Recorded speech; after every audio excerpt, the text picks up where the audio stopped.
Did you ever get blamed for something you didn't do, just because you were easy to blame? If you have ever sat through one of those family parties where everyone is pretending this is the happiest day ever while quietly keeping score in their heads, you already know the sound the room made when my mother raised her glass, smiled at my sister's belly like it had won a trophy, and said, very clearly so no one could miss it, that she was the only one who ever made them proud, which would have been the usual sting I swallow and carry home if my husband had not leaned back in his chair. Like he had all the time in the world, slipped an envelope from inside his blazer, and said that it was a strange statement considering who had been covering their mortgage. I wanted to disappear in that second, because I do not fight loud and I do not put family business on a platter for strangers to pick at. Yet there we were with the table of neighbors and church friends and cousins who show up only when there is cake staring at us like a streaming show had just broken the fourth wall. And I was half ready to kick his ankle under the table and half grateful that someone who loves me decided the game was over, because this game has gone on for years and the score has always been fixed, and if you think I am exaggerating, I promise I wish I were. My mother blinked, just once, the kind of blink people do when the script they plan does not match the line they just heard, and she laughed the way a person laughs when they want to reset the room, and she said that he must be joking, and then my sister,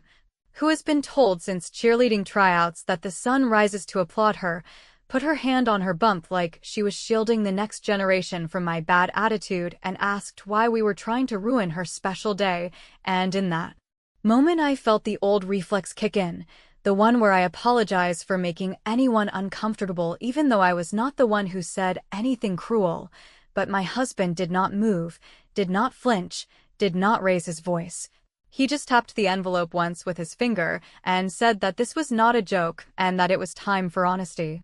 You should know that I've spent years being the daughter who shows up early and stays late, who brings the paper plates and the extra folding chairs, who cleans the kitchen until the sink shines, who listens to the stories about how hard they had it and nods along while quietly zipping my wallet open, because I was raised to believe that if you can help, you help, and I did. And then I watched as the help got rewritten as obligation, and then recast as nothing at all, and being invisible for. That long will make you do strange math in your head, the kind where you subtract pieces of yourself so the people you love can feel whole. My sister's friends were whispering behind their hands, and an aunt who has never texted me unless she needs a favor asked if maybe we could step outside, as if honesty is a spill you can blot out with a few napkins and a polite smile. And my mother tried to move things along by announcing that it was time for the gifts, that there were so many generous presents, and that we all had better things to do than entertain inappropriate drama, and I almost let it go, I truly did. Because if there is an Olympic sport in this family, it is letting things go, but then I remembered the night my husband came home with worry sitting heavy on his face, because the bank had called again, and I remembered all the holidays we trimmed down. All the weekends I worked overtime, all the times I told myself that sacrifice is what good people do, and I turned to my mother and said that if she wanted generous, she should open the envelope. He handed it to her gently, like he was passing a baby to a nervous new parent, which is a funny thing to notice during a baby shower, but it mattered to me that he was still kind, that even now we were not trying to hurt anyone, just trying to stop being hurt. And she pulled out the first sheet and read the figure at the bottom, then the second, then the third, and each line was a payment that had kept the lights on in the house she always called her castle, and I watched the room tilt a little as people realized what they were looking at, because it turns out you can brag for years about how much you are owed by your less successful child and still somehow forget that the bank does not accept ego as a form of currency. My sister said it had to be a mistake, and my mother said it was not the full story, and my father cleared his throat like he wanted to deliver a speech, and then did not. And in the middle of all that noise I realized my hands were steady for the first time in a long time, because whatever they said next, there it was in black and white, the truth that refused to be dressed up or ignored. And it did not feel like revenge to me in that second so much as it felt like air after being underwater. And I knew something had shifted that would not unshift no matter how many cupcakes they passed around. People will tell you that family moments like this are messy, that everyone should talk it out quietly and privately. And if private had ever meant safe in my house, I would have asked my husband to put the envelope away, and I would have smiled, and I would have swallowed again. But private in my family has always meant silent and silenced, and I am done being the quiet daughter who keeps the walls straight while they throw stones from the windows. So I took a breath and asked my mother if she wanted to finish her toast with the truth now that the room had met it. She set the papers down with a careful little pat, like she was trying to make them behave, and she said that we must have done what we did for the wrong reasons if we cared this much about credit.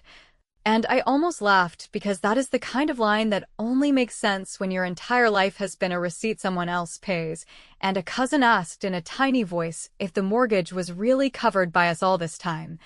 And my husband said yes, and that we were done being quiet about it, and the shock that moved across those faces was not the shock of generosity, it was the shock of a secret losing its cover.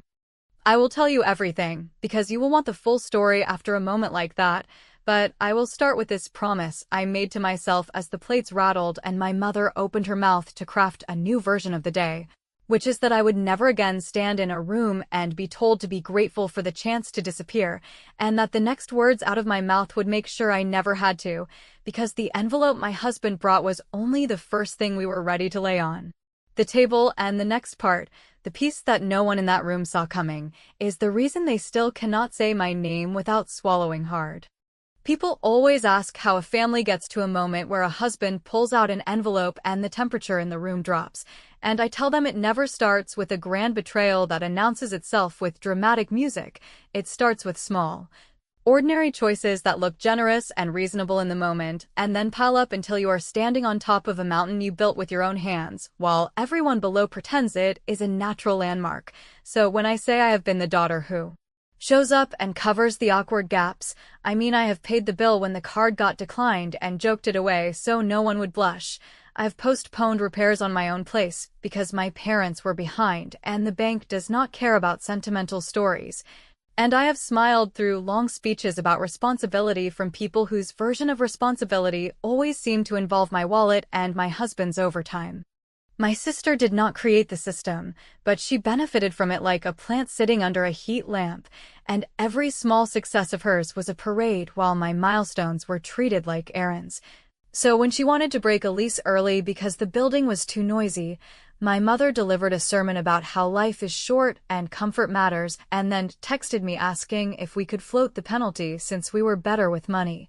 And when I pushed back with a very soft, very careful question about fairness, I got the classic line about family helping family, which sounds noble until you realize that in our family the definition of helper and helped is carved in stone, and the stone has my name on one side and my sister's on the other. And it is not hard to guess which side holds the checkbook. My husband and I made a quiet habit of recording what we were doing, not to shove it in anyone's face, but because we kept losing track of how much had gone out and pretending not to notice felt like letting an infection spread. So we built a neat little ledger on our dining table with dates and memos written out in full words to keep our heads straight, and as the pages filled, a pattern appeared that was ugly in a way that does not show in family photos, because it was not just emergencies. It was convenience, it was upgrades, it was the difference between need and want blurred until you could not tell which was which, and when I finally sat with that feeling without trying to outrun it, I realized I had been volunteering to be invisible. And maybe the first step toward revenge, if that is what you want to call it, is deciding to become visible on purpose. Visibility, in my case, started with boundaries that did not come with a big speech or a dramatic exit, because I know how quickly they twist those into evidence that I am ungrateful or cruel. So I did something extremely boring and extremely effective, which was to call the bank and remove my parents as authorized users on the card they treated like a family slush fund. And then I placed a fraud alert on my credit because I had woken up one morning with a headache that felt suspiciously like worry and noticed a small inquiry from a lender I did not recognize. And while a small inquiry can be nothing, it can also be a canary in the coal mine, and I am done ignoring birds that stop singing. The first ripple of that decision arrived the following weekend when my mother called from a store where she was about to put a down payment on a new appliance and discovered that the card she loved to describe as ours would not process because the word ours is slippery when One person pays the balance and the other signs the receipt, and she launched into a disappointed tone I know by heart, the one that says I have embarrassed her by not maintaining the illusion, and I let her talk until she ran out of air, and then I told her calmly that I was happy to help in emergencies when they were genuine, and that the card had been a courtesy we could no longer afford because courtesies that become expectations turn generous people into doormats. And she said I was punishing her for loving my sister more, which is a wild confession when you think about it, and I said I was finally loving myself enough to stop pretending I did not notice. That tiny moment was not fireworks, but it was the first cut of the rope that kept me tied to their version of family economics, and because I refuse to be careless even when I am angry, I followed it with a practical step that my husband applauded from across the kitchen, which was to put in writing the rule that any significant help would be documented as a loan with clear terms and no room for creative memory. And I sent that in a simple text to both of my parents with a polite note that said we valued clarity and hoped they did too, and I braced for the storm because clarity has a way of bringing the clouds down. Predictably, my sister called within the hour to ask why I was trying to make things transactional when family should be about trust, and I told her that trust is a bridge built with truth and that paper is just what you can hold, and she huffed and said I was jealous. And I said if jealousy pays the mortgage, then maybe we should all be a little jealous, which made my husband choke on his coffee in the next room. Not because it was cruel, but because it was the first time I had allowed myself a sliver of sharp humor instead of swallowing it like bad medicine, and even though she hung up on me, I felt something shift into place inside my chest that I had been missing for years. Now here is where the story tilts, because the week after I removed them from the card and posted the fraud alert, I received a thin, polite letter that did not look important until I read the line about a newly opened account attached to my name and an address that matched my parents' house. And there it was, the quiet little spark that lights the trail of powder you did not know was at your feet. And as I stood in my kitchen holding a page that smelled like printer ink and gall, I understood. That being invisible had not only cost me money, it had made me useful in a way that was dangerous. So I took my first real revenge, the kind that is clean and undeniable and completely within my rights, by calling the issuer listed on the letter and freezing the account. Then filing a formal notation that no credit could be opened in my name without my in-person approval, and I forwarded a copy of that notice to my parents with a brief line that said I was protecting my family, meaning the one I chose and built. And I thought that would be the end of it, a firm line drawn, a boundary established, a message sent, but what it actually did was flush something bigger into the open, because a person who will open a small door in your name will not hesitate to kick down a bigger one when you change the locks. And the next document that landed in my mailbox was not a courtesy inquiry or a sales pitch. It was a statement with my name printed neatly at the top and a balance that belonged to a loan I never signed. Which is where the story stops being about small rescues and starts being about a decision I made that would change the shape of our family forever. When I first held that letter in my hands and saw the figure printed in neat black type alongside my own name, I thought for a brief and foolish moment that the bank had made some kind of clerical mistake, because I have always been meticulous with paperwork, careful with my credit, and deliberate in every financial choice. Yet as I read further and saw my parents' address tied to the loan and the unmistakable details that matched their property, I realized with a sick clarity that the mistake was not the bank's at all, but rather my own. Because I had allowed years of blurred boundaries and silent sacrifices to create the perfect opening for someone else to believe they could gamble with my signature as if it were another household resource to be borrowed and forgotten. The anger that followed was not the kind that burns fast and fades. It was the slow, heavy kind that creeps into your bones when you understand that people you love did not simply take advantage of your kindness, but deliberately crossed a line. And I remember sitting at the table with my husband as he read the letter twice over, his jaw tightening with each line, before he asked in that calm, measured voice he uses when he is close to losing control if I had ever, at any point, signed anything even resembling this document, and when I told him I had not, he leaned back, tapped the table once with his finger, and said that we were going to treat this not as family drama, but as fraud, plain and simple. I wanted to cling to the hope that maybe there had been some bizarre mix-up. Maybe my parents had accidentally involved my name in paperwork they did not fully understand. But that illusion shattered when I brought the issue to them directly, and my mother,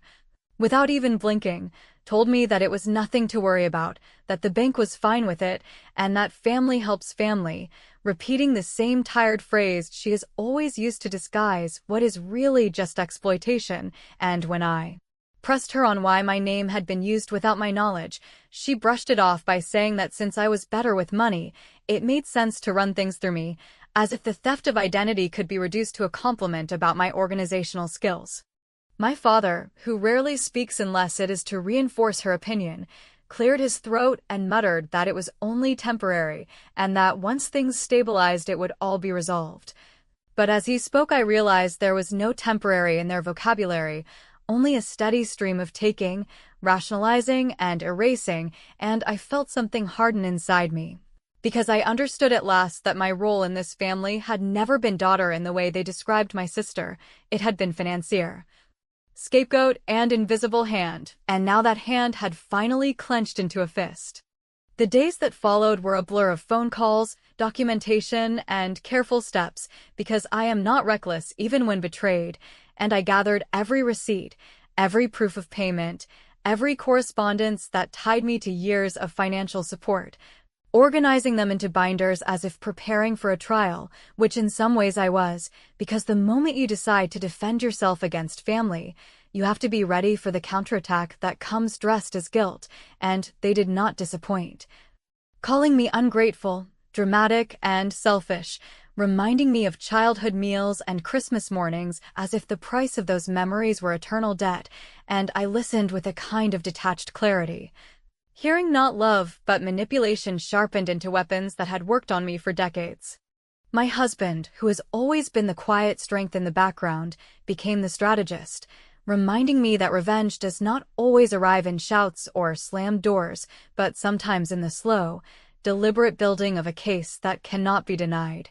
And he encouraged me to keep records, to stay calm, and to let the evidence do the speaking when the time came, because if there is one thing my parents never counted on, it was that the daughter they called invisible would one day hold a paper trail. That proved she had been holding the family together while they told the world she was insignificant.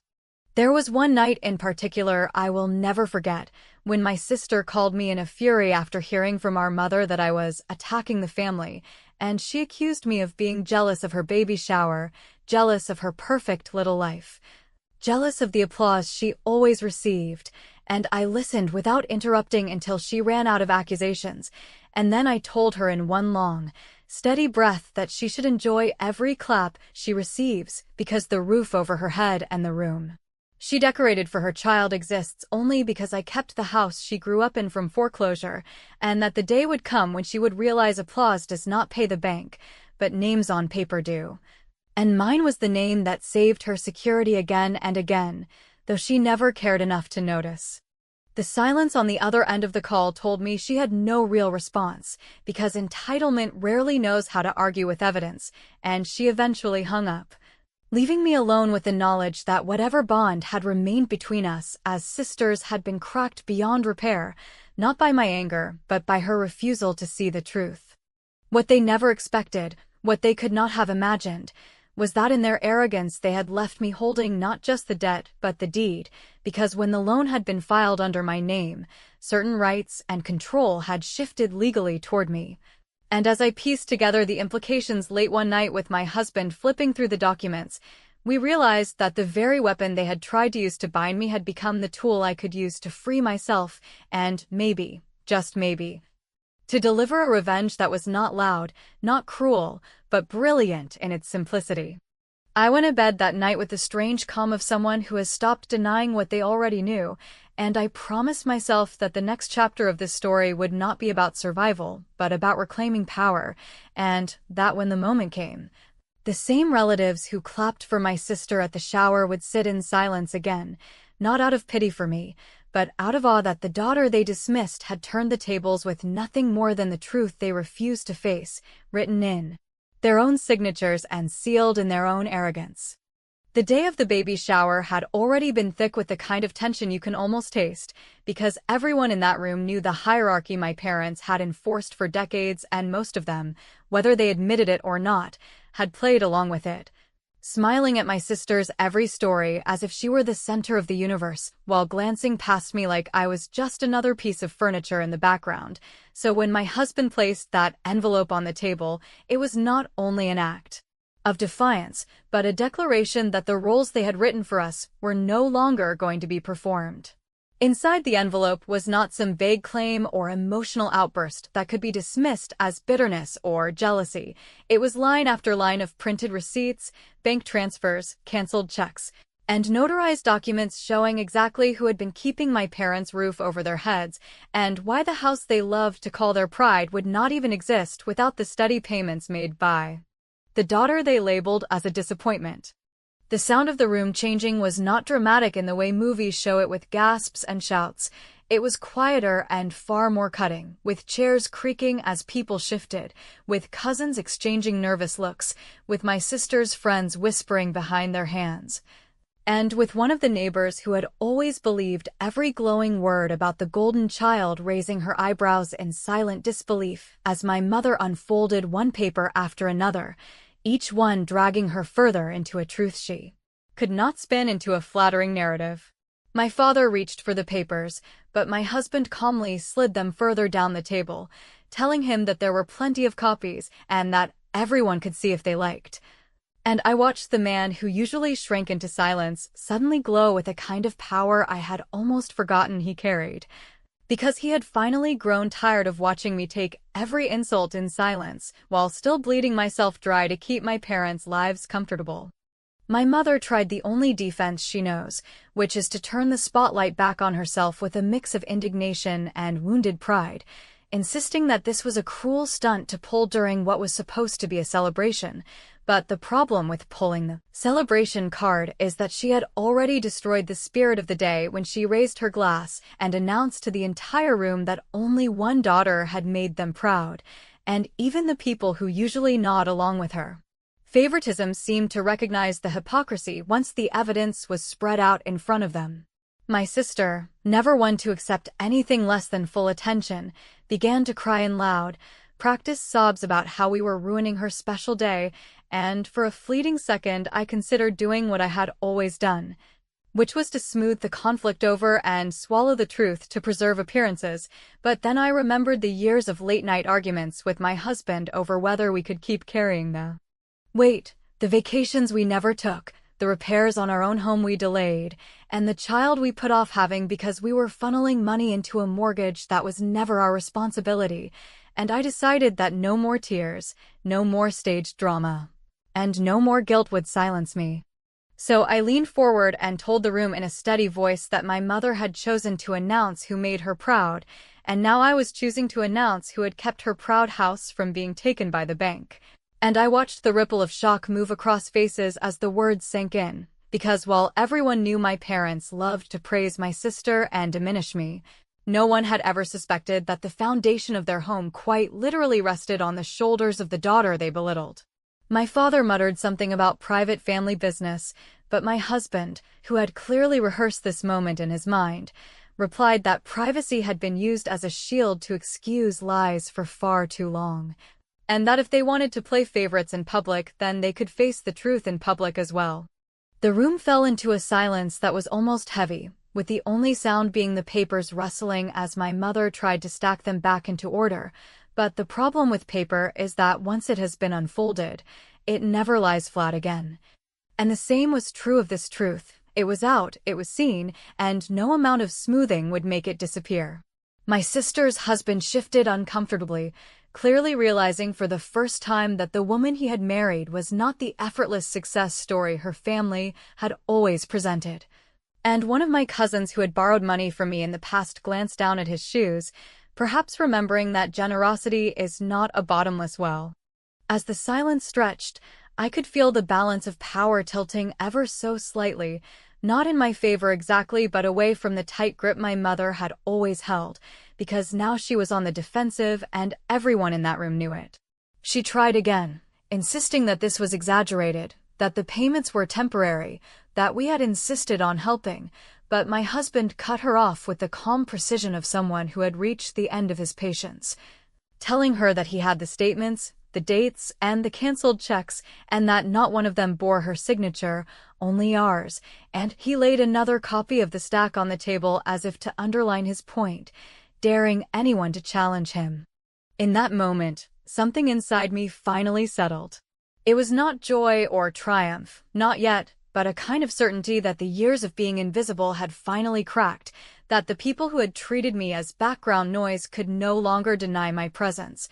and that the narrative my parents had spent a lifetime crafting had been pierced in front of witnesses who would never forget what they had seen. What they did not know, what even my sister and mother could not yet imagine, was that the envelope was not the end of our evidence, but only the beginning. Because what my husband and I had discovered when we went through every line of paperwork was that the loan they had forged in my name had given me more leverage than they could comprehend.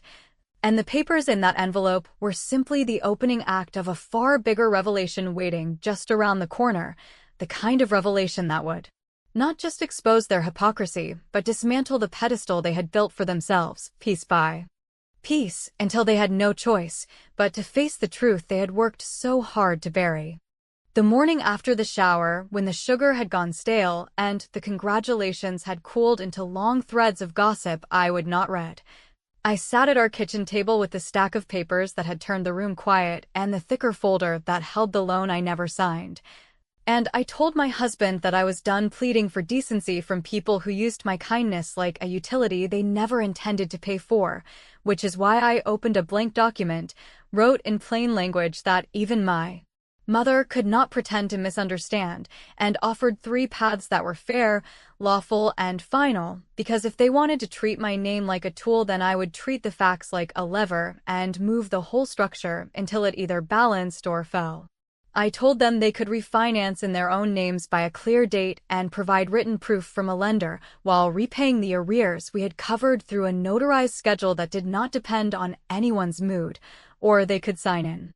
agreement acknowledging the full debt, secured by the house they had wrapped in pride for years, with automatic payments that would not pause for holidays or fights, or, if neither truth nor math appealed to them, they could authorize me to list the property for sale so the loan in my name would be extinguished, the house would stop being a monument to entitlement, and everyone would be free to build lives they could actually afford.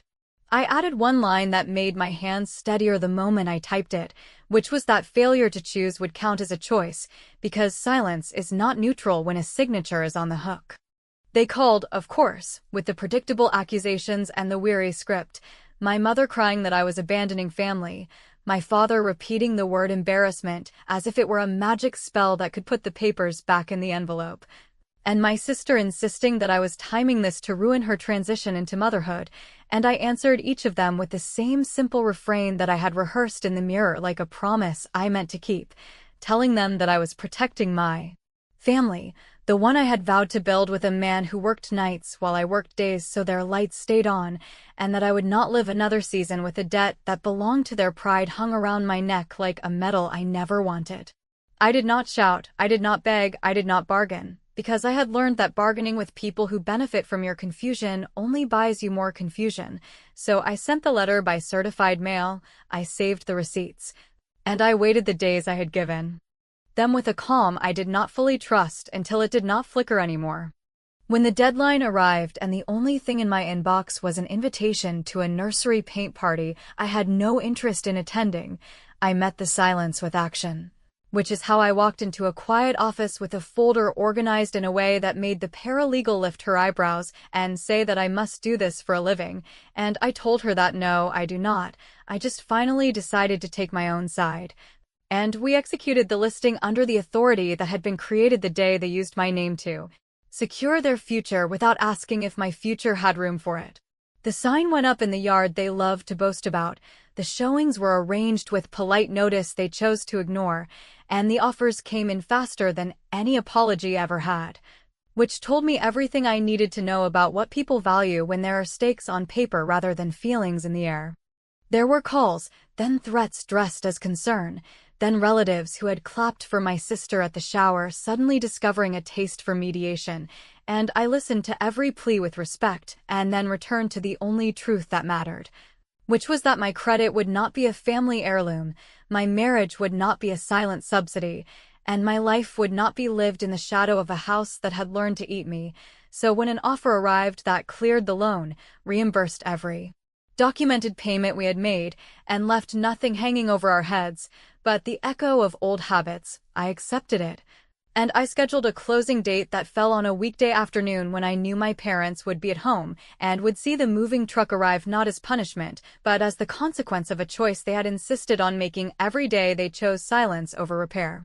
On the morning of closing, I left an envelope on their kitchen table that did not contain receipts or accusations, but a cashier's check covering several months of modest rent in a quiet complex a few miles away, along with a simple note written in my own steady hand saying that I wished them health and peace, and that I would always answer the phone in a true emergency, though I would not be anyone's plan for comfort again, and I placed the keys to the house the new owners would soon walk through on top of that note, because the cleanest revenge is the one that needs no speech. At the settlement office, I signed my name with a clarity I had earned the hard way. My husband slid his hand over mine under the table like he had been holding that gesture for years, and the last page flipped forward with a satisfying whisper that sounded, to me, like a life setting itself back on its tracks. News travels fast when a pedestal cracks, and by the weekend the story had reorganized itself without any help from me. The cousins who had always smiled past me now speaking in quiet voices about how they had not known. The neighbors exchanging glances that looked like second thoughts, my sister sending a long message that started with blame and tapered into silence, as if she had run out of words that still worked, and my mother, who had once toasted the room with a line designed to erase me, calling to ask if I felt proud of myself now. I told her that proud was not the word, that the word was finished, finished with the shape of a daughter who pays and apologizes, finished with the script that said my love could be measured in interest rates and late fees, finished with the idea that honesty is cruelty and silence is kindness, and I hung up before she could turn my sentence into her story, because this last move was mine. People keep asking whether I regret it, whether selling the house was too far, whether there might have been a gentler way to force change without breaking anything, and I tell them that things were already broken, that I had been living inside the break for years, that all I did was stop holding it together so everyone else could pretend it was whole, and that the feeling I have now is not victory so much as a deep, steady relief that lets me plan a future that belongs to me. The bank is clear, the ledger is closed, the phone is quiet, and when I think about family now I think about the one I am choosing on purpose every day, which is me and the man who set an envelope on a table and reminded the room that I was there. And if you want a moral that fits on a greeting card, I do not have one, but if you want the truth, it is this. I made the last move I was willing to make. It was clean and final and mine, and whatever they say about me at their next party cannot change the fact that I walked away with my name intact and my life back in my hands.